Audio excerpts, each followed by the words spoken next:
In recreating ancient Egypt, Assassin's Creed Origins doesn't just give players a city or three to explore with some countryside in between. It's building an entire seamless country you can travel freely across.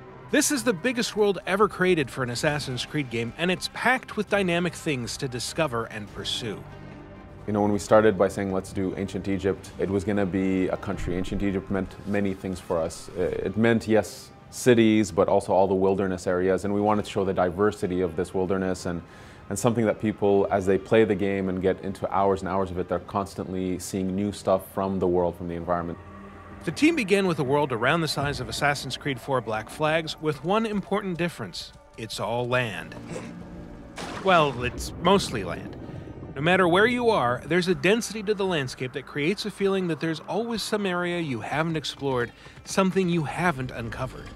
In terms of the granularity of the details, the experiences that you can have, the things you can run into, the NPCs, the animals, the fauna, it's much, much more dense. So this is definitely, in terms of content, the biggest world we've ever built. We wanted the exploration of the world to really be jaw-dropping. We wanted people to be lost in this world for hours and hours, so the game is quite huge. The world is massive. Egypt, even in the game setting of 49 BCE, was never an undifferentiated landscape of deserts, pyramids, and snazzy headgear. It was huge and cosmopolitan, a hub of trade, agriculture, and craftsmanship.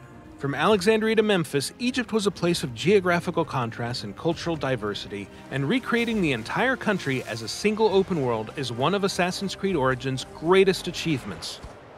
So if you go into Alexandria, it's a very Greek city, a very big and broad streets. And then you go into Memphis, it's very crowded. And all of this is based on the historical research that we do. So we learned, for instance, that the Memphis is very close to the Nile, and that the course of the Nile changed with centuries, and that it affected how the city was built.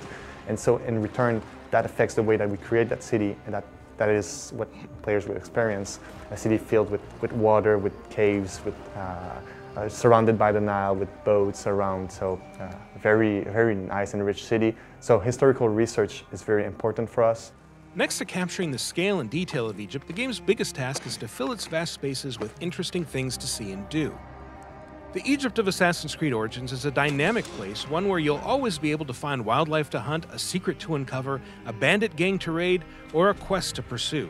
In fact, you'll need to discover the game's quests on your own, and there are multiple ways to do it. A vital contact might direct you to someone who wants you to check on a friend in danger, for example, or you might just stumble onto that friend while exploring and get pulled into a new adventure. You can even leave a quest at any time, pursue other tasks, and then pick up again from where you left off. There's tombs and temples to explore, there's puzzles in the world, left by the ancient people. There's a lot of really cool activities to do in the world. There's a huge density there. Assassin's Creed Origins is set during the reign of Cleopatra, an extremely tumultuous and pivotal era for Egypt, and one that fits in well with the series' preference for periods of conflict, upheaval, and massive societal change. The game takes place during her ascension to the throne. During this time period, her father, Ptolemy XII, had passed away, and so he left the country into the hands of Cleopatra and her brother, Ptolemy XIII, who's the boy king. And right away there was conflict and strife and a civil war between the two, and Cleopatra gets exiled. And so we catch up to her in our context when she's exiled, and so she's on her way to reclaiming her throne. Pretty much everyone in Cleopatra's family has been assassinating each other's, so that creates this unique set that's tremendous to create a story and to go around all of this plot. Ptolemy XIII appears to have the full support of a masked secret society calling itself the Order of the Ancients, and since history tells us the Boy King's power grab was orchestrated mostly by his advisors, it's likely the masked men are behind the civil war itself. The Order of the Ancients are trying to control Ptolemy XIII. They believe that he's younger and weak and that they could manipulate him easily. However, they're a secret society, and they will always be in Bayek's path, and so you will have to make your way through that.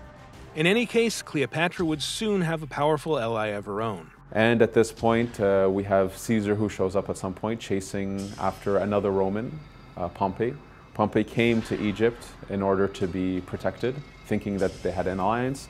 But Ptolemy, knowing that Caesar was coming, he decides to assassinate Pompey as a gift to Caesar. which only infuriates Caesar, saying that he was my enemy, but he was also Roman. You cannot kill a Roman like that. And so this pushes him to ally with Cleopatra. And so we get to meet these key central figures. So Caesar being, this legendary tactician, I think one of the most epic historical figures that we can possibly have in the Assassin's Creed series. We wanted our players to experience it sort of as if, for Bayek, these are also at some point gods. Cleopatra, Ptolemy, they're considered to be gods in this world. And as he meets them and he's almost, in awe of who they are, as soon as he meets them and he realizes these are human beings with their own flaws and weaknesses and strengths, and he connects with some, doesn't connect with others. And this is, we want it to be a reflection of how, hopefully our players can also envision these kind of people. Have them boiled to death inside a bronze bull. Goddess, no. They were coerced. Bayek's quest isn't just about exploring ancient Egypt or defying the Ptolemies, or even fighting the masked agents of the Order of the Ancients. It's about finding a new place in a world whose changing traditions have made him obsolete, and it's a quest that will lead, eventually, to the founding of what we now know as the Assassin Brotherhood. From the start, we know that assassins are fictive characters, so it's all right. We acknowledge that this is not a documentary, even if we're based off history, even if history is our playground and we like to play with it. So Bayek, within that environment, even though he's fictive and he interacts with real people, we tried to make it believable. That really roots him into the realm of Egypt. Assassin's Creed Origins is coming October 27th for Xbox One, PlayStation 4, and PC. To find out more, check out the other videos on this channel and visit us at Ubiblog.